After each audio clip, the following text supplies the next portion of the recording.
매년 12월 25일은 성탄절, 우리가 그렇게 부르고 메리 크리스마스. 그래서 성탄절의 기쁨, 예수님이 탄생하신 기쁨을 함께 나누죠. 오늘은 그런 의미에서 보면 오늘은 성령이 탄생하셨다기보단 성령이 우리에게 오신 날, 그래서 성령 강림절, 펜테코스탈 선데이 그렇게 부릅니다.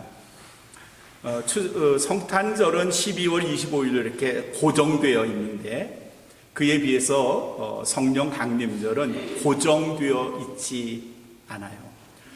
이날을 구약적 개념, 그러니까 예수님이 오시기 이전에 구약적인 개념에서는 이날을 오순절 이렇게 불러요.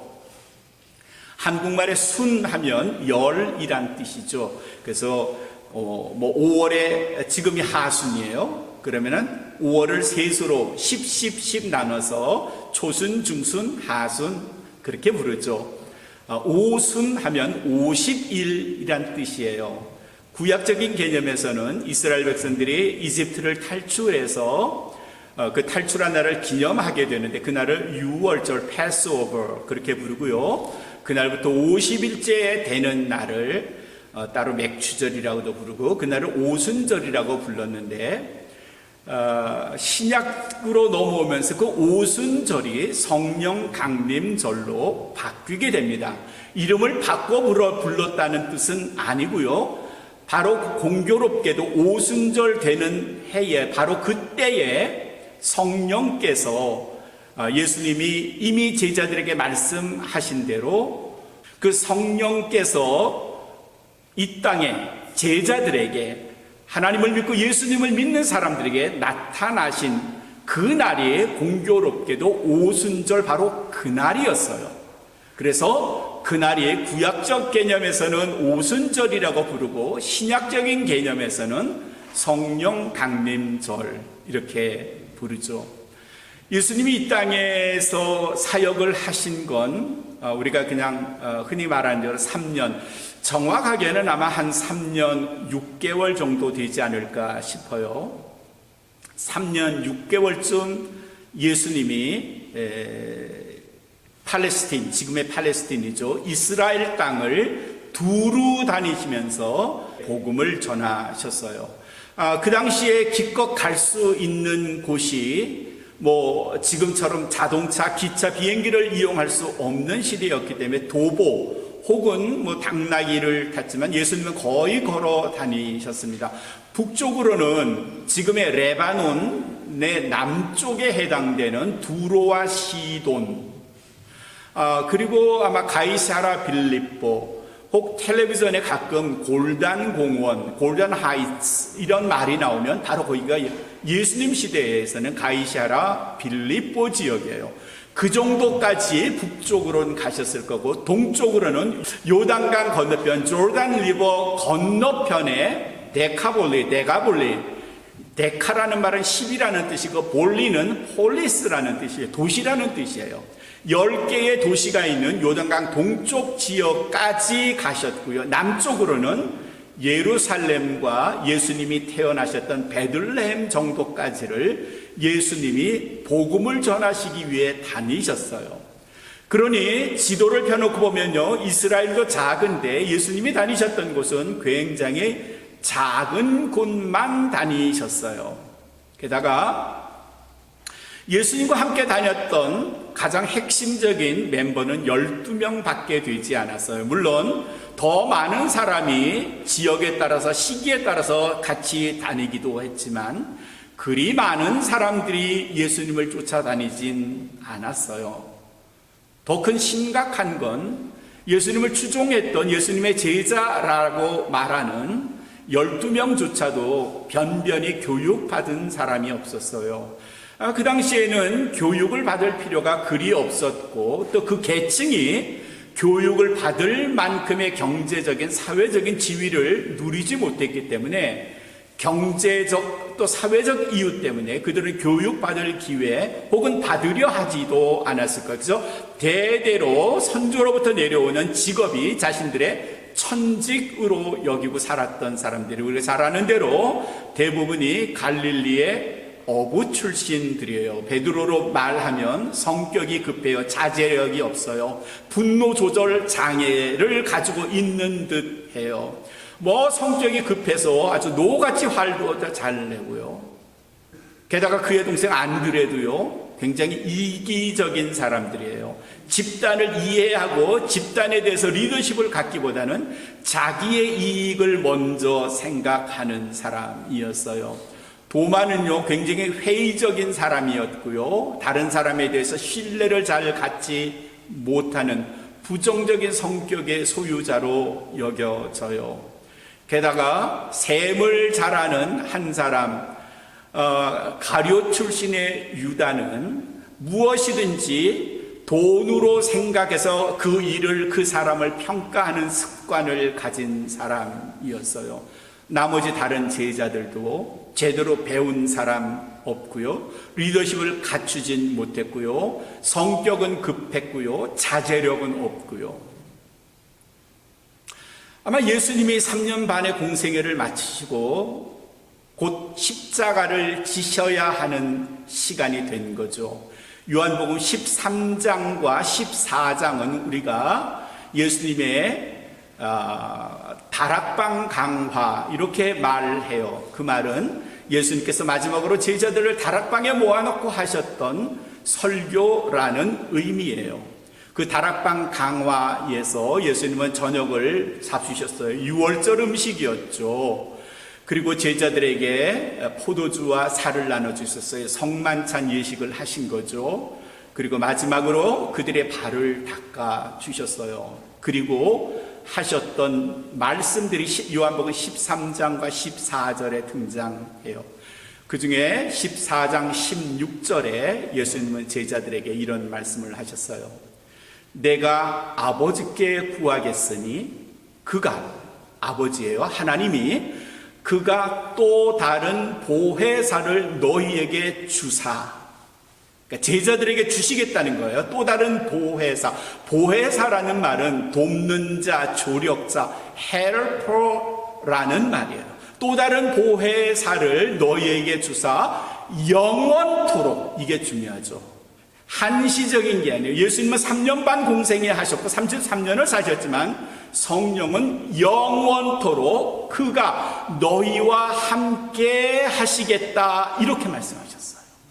또 다른 보혜사를 너희에게 보내주겠다, 또 다른 조력자, 돕는 사람을 보내주겠다, 이렇게 말씀하셨어요. 이어지는 4장 17절, 14장 17절엔 그가 진리의 성령이다, 진리의 성령, the Holy Spirit of truth, the Holy Spirit of truth.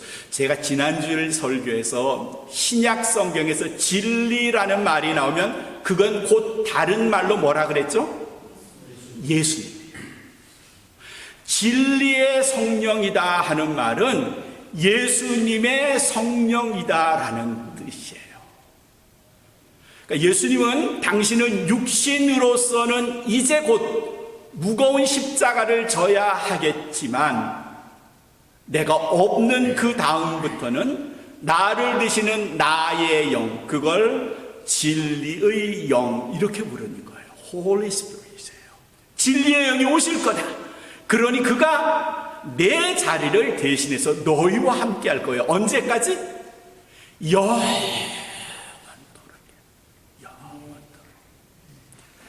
제자들은 영문을 몰랐죠. 예수님이 없어지신다? 근데 진리의 영, 예수님의 영을 보내주신다? 그가 우리와 영원히 함께한다? 이 말에 대해서 의미를 잘 몰랐을 거예요. 이때가, 이렇게 말씀하신 다락방 강화를 하신 때가 예수님이 십자가를 지시기 바로 전날, 금요일에 예수님이 십자가를 지셨어요. 그러니까 무슨 날? 무슨 요일? 목요일이에요. 목요일이에요. 바로 그날 제자들에게 이 말씀을 하셨어요. 성령이 올 거다. 내가 성령을 보내주겠다. 그는 나를 대신해서 영원토록 너희와 함께 하겠다. 그리고 나서 예수님이 승천하시고 한 열흘 후쯤 되던 때에, 50일 되던 그 날에 성령께서 약속하신 대로 제자들에게 임한 사건을 우리는 잘 알고 있어요. 성령 하면 우리는 대체로 고린도전서 12장을 생각해요. 그렇죠? 고린도전서 12장에는 성령이 우리에게 주시는 여러 선물들, 그걸 은사, gifts 이렇게 말해요. 선물이란 뜻이죠. 은사를 말해요. 12장을 쭉 읽어 나가시다가 8절부터 10절까지에는 성령께서 우리에게 주시는 9가지 선물이 있다고 이렇게 조목조목 이야기해요. 첫 번째, 지혜의 말씀을 우리에게 주세요. 두 번째, 지식의 말씀을 주세요. 어떻게 다르냐? 지혜의 말씀은 그리스도의 말씀, 복음을 듣고 우리가 깨닫는 거예요. 지혜의 말씀은 그 깨달은 말씀을 다른 사람에게 가르치고 교사예요. 전하고 전도자예요. 선교사예요. 이렇게 지혜의 말씀과 지식의 말씀을 주세요.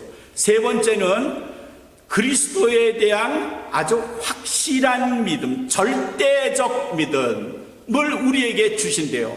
이때의 상황이 로마에 굉장히 괴롭힘을 당하고 있었거든요. 탄압이 많았어요. 굉장히 많은 사람들이 억압 속에서 살았는데 그런 억압 환경에도 불구하고 그리스도에 대한 절대적 믿음을 갖도록 은사를 성령께서 주신대요. 네 번째는요, 병 고치는 은사. 우리가 흔히 신유의 은사 이렇게 말하잖아요. 신유의 은사를 주신대요. 다섯 번째는요, 능력을 행한대요. 듀나미스예요. 성령께서 우리에게 주시는 게 강력한 힘, 듀나미스. 이 듀나미스라는 말에서 다이너마이트라는 말이 나왔어요. 듀나미스를 주신대요. 여섯 번째는요, 예언하는 능력을 주신대요. 하나님께서 우리의 입을 통해서 되어질 일을 미리 말씀해 주신대요. 일곱 번째는요, 영을 분별할 수 있는 능력을 주신대요. 거룩한 영인지 거짓 영인지를 분별할 수 있게 해주신대요. 여덟 번째는요, 우리가 하나님의 은사를 받아서 성령의 우리에게 임하시면요, 우리가 방언을 할 수 있어요. 내가 알지 못하는 언어로 그리스도의 말씀을 전할 수 있어요. 마지막 아홉 번째 은사는 이 방언을 통역하는 은사까지 주신대요. 이렇게 고린도전 12장에는 성령을 통하여 우리에게 주시는 은사, 선물, gifts의 9가지가 있어요. 근데 이게 다를까요? 이게 전부일까요? 아니에요. 더 있어요. 12장 끝까지 다 읽어나가면 31절이 마지막 절이에요. 31절에 바울은 고린도 교인들에게, 우리들에게 이렇게 말씀하세요. 너희는 더욱 크고 더욱 큰 은사를 구하라 그랬어요. 더욱 큰 은사. 아니, 이 9가지 말고 더 큰 은사가 있나? 이어지는 말씀은요, 내가 또한 가장 좋은 길을 너희에게 보이리라. 이렇게 하고 12장이 끝나요. 너희는 더욱 큰 은사를 사모해라. 내가 제일 좋은 길을 너희에게 보여주겠다고 하면서 13장이 연결돼요. 고린도전서 13장 하면 여러분 기억하시죠? 뭔지. 13장 1절은 이렇게 시작돼요. 내가 사람의 방언을 하고 천사의 말을 할지라도, 천사처럼 아주 예쁘게 은혜롭게 한다고 할지라도 무엇이 없으면? 사랑이 없으면이에요. 사랑이 없으면. 소리나는 구리, 이게 개역 성경에 구리라고 그랬는데 요즘 현대화된 성경에 징 알죠? 소리나는 징, 울리는 꽹과리와 같다 그랬어요. 이어지는 계속되는 말씀에서 무엇이 나오죠? 13장에 제일 중요한 단어 하나 뭐죠? 사랑이에요. 12장에서 성령의 9가지의 은사를 쭉 설명하신 후에 마지막 절에서 더 큰 은혜가 있어, 더 큰 은사가 있어, 내가 그거 가르쳐 줄게 하면서 13장으로 연결되면서 13장에서는 사랑을 말해요. 그러니까 성령께서 우리에게 주시는 은사는 9가지가 아니라 12장에 9가지 플러스 13장에 한 가지 더 사랑까지 10가지의 은사를 말씀하시고, 가장 큰 은사는 뭔가 하면 뭐다? 사랑이다요. 사랑이다. 그러면 12장과 13장을 통틀어서 성령은 이 땅에 오신 게 우리에게 이런 은사를 주시기 위해서구나. 아니에요. 그거 틀렸어요. 그거 맞지 않아요. 우리가 교회 교인들 간에도 성령의 이런 9가지 플러스 하나, 10가지의 은사를 사람들이 골고루 나누어 가져요. 근데 조금 덜 성숙한 성도는요, 넌 뭐 성령의 은사도 없어. 나 좀 봐. 나 병도 고치잖아. 나 미래도 예언하잖아. 내가 아마 우리 교회에서 신앙이 제일 좋을걸? 이런 식으로 다른 사람이 받은 은사와 나의 은사. 넌 은사도 없네. 뭐 그래. 넌 신앙인 아닌가 보지? 너 예수 믿어? 심지어 이렇게까지 말하네요. 나는 은사를 받은 것 같고, 저 사람은 은사를 받은 것 같고 나는 은사를 안 받은 것 같은데, 은사를 안 받으면 이렇게 고개를 좀 숙이고 어깨가 축 늘어져야 되나요?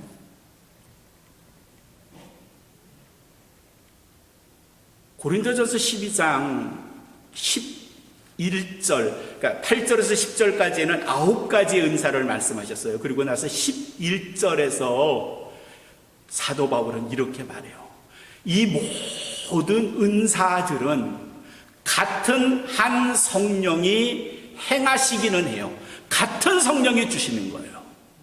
근데 그것은 그의 뜻대로, 성령의 뜻대로 각 사람에게 나누어 주시는 거예요. 게다가 이어지는 말씀에서는 몸은 하나고 지체는 여럿인데, 각 지체가 말하기를, 내 눈 좀 봐. 나는 눈인데 눈이 있으니까 니네가 가고 싶은 데 가고 보고 싶은 거 보잖아. 내가 없으면 니네 다 죽은 시체야. 손이 말하죠. 보면 뭐라니, 내가 밥을 만들고 요리를 해서 너희 먹이지 않으면 니네 굶어 죽는 거야. 손이 말하죠. 내가 안 움직여봐. 니네 시장에 갈 수 있어? 마켓 못 가잖아.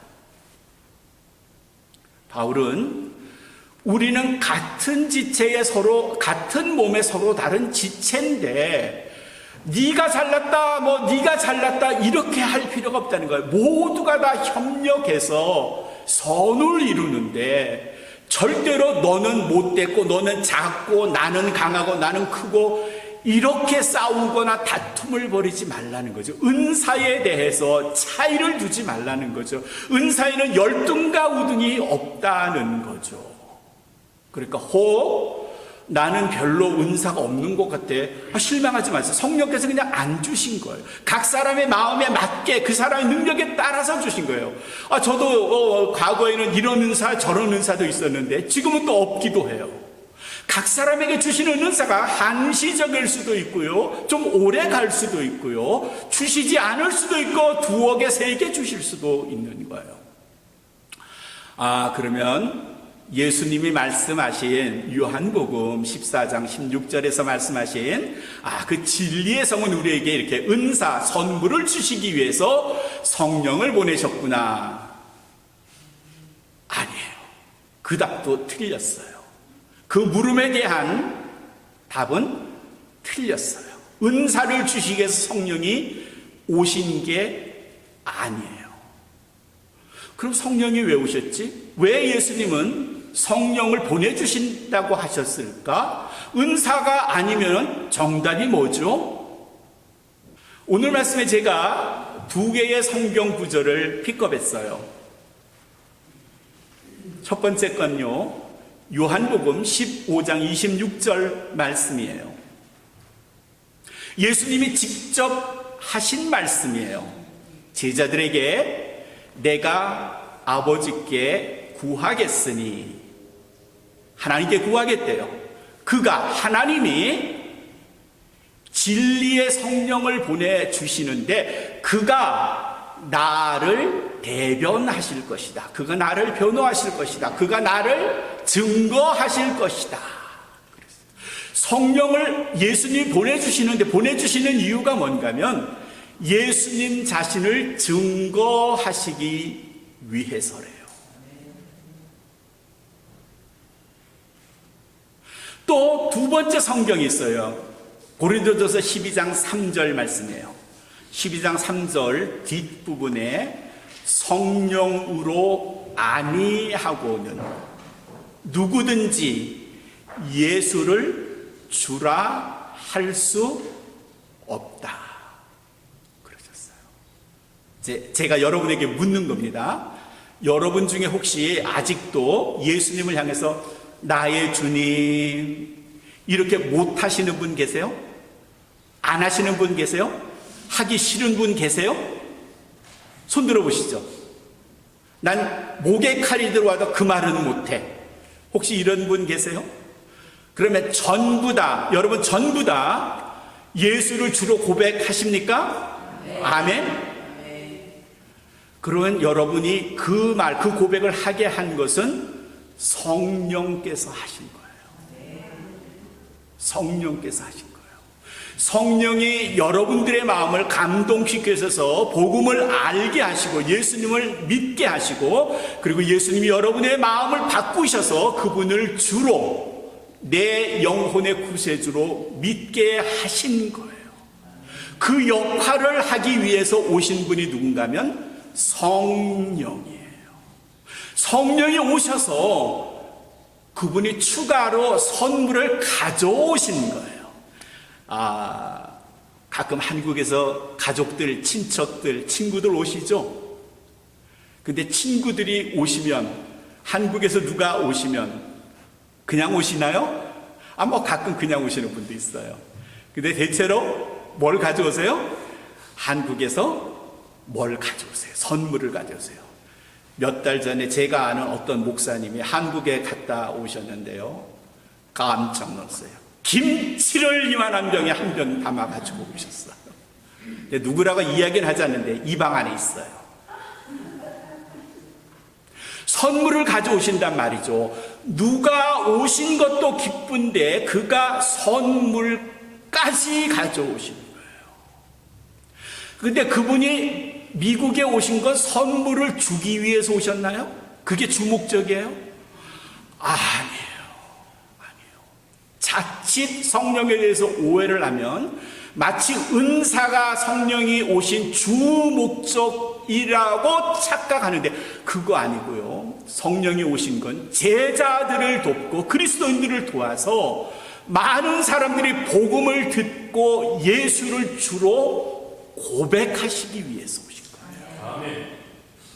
그리고 나서 그렇게 고백한 사람들에게 덤으로 주시는 선물이 은사들이에요. 이제 이해하시겠죠? 그래서 성령이 이 땅에 오시면 성령의 사명이 있어요. Mission of Holy Spirit. 성령이 이 땅에 오신 이유, 그건 그리스도인으로 삼기 위해서요. 사람으로 예수를 주로 고백하기 위해서 오신 거예요. 근데 그 미션 말고 또 다른 게 있는데 성령의 선물이 있어요. 성령의 선물, 은사라고 말하는 건요, 덤으로 주시는 거예요. 가끔 우리 전에 교인들도 보면 그런 질문을 한 사람들이 있대요. 뭐 식당에서 누굴 만났고 뭐 가끔 길 가다 만났고, 한국에서는 지하철에서 나오는데 어떤 사람이 다짜고짜 붙잡고 예수 믿으십니까? 믿습니다. 그럼 성령 받았습니까? 갑자기 그리스도인들이 성령 받았습니까? 라고 질문을 들으면 가만히 있자, 내가 성령 받았나? 이런 생각 들어요. 그리고 가만히 생각할까, 성령 받으면 막 사람들이 이러는데 난 그런 것도 없거든. 받았는지 안 받았는지 잘 모르겠는데 그럼 나하고 같이 가서 성경 공부하자고 끌고 가서 그 사람을 이단으로 몰고 가요. 구원파들이 특히 많이 그랬어요.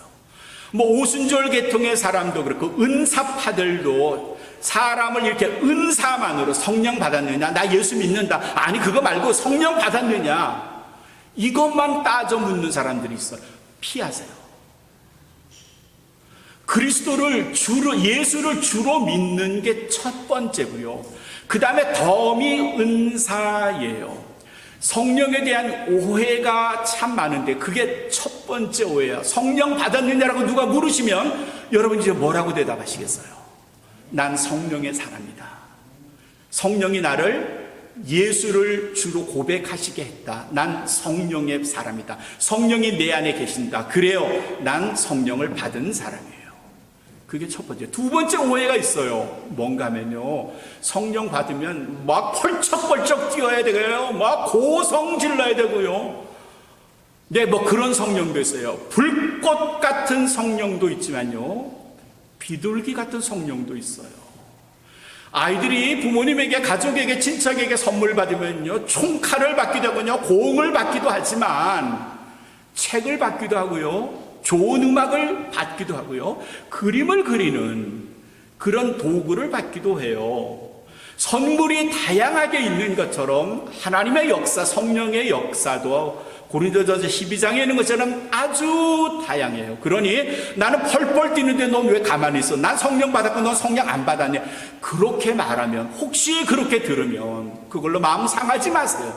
그렇지 않아요. 성령엔 비둘기 같은 은사도 같이 존재해요. 다른 말로 성령의 은사에는 위아래 차등이 없는 거예요. 그냥 다를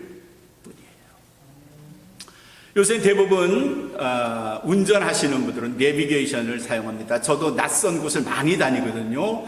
처음 가보는 곳을 많이 가봐요. 갈 때마다 뭘 이용하죠? 스마트폰을 이용해요. 스마트폰을 켜서, 지도를 켜서 내비게이션을 하면 한 번도 안 가본 곳을 아주 쉽게 갈 수 있어요.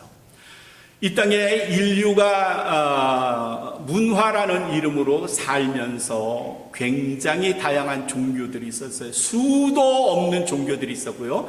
지금 21세기 이때도 2026년에도 전 세계는 수만 가지의 종교가 있어요. 그런데 우리가 그 많은 종교들 속에서 단 하나의 종교에 우리의 목숨, 우리의 인생, 우리의 영혼을 걸고 살아가요. 어떻게 그럴 수 있었느냐? 성령이 저와 여러분들을 영혼의 내비게이션 속으로 인도하셨기 때문입니다. 성령은 이런 의미에서 우리 인생의 내비게이션입니다. 진리로 가는 내비게이션, 영원으로 가는 내비게이션, 하나님께로 가는 내비게이션. 저와 여러분들은 그 내비게이션 바라보면서 지금 인생을 살고 있습니다. 그리스도께서 우리를 염려해서 영원토록 주시겠다고 하는 오늘 이 거룩한 펜테코스탈 선데이, 성령 강림 주일에 예수님이 우리에게 성령 보내주신 것을 감사할 뿐 아니라 보내주신 그 성령과 더불어 우리의 인생의 마지막 그 종착지까지 성령 바라보시면서 성령의 인도함 받아서 끝까지 승리하며 살아나가시기를 우리 주님 예수 그리스도의 이름으로 축원합니다. 아멘.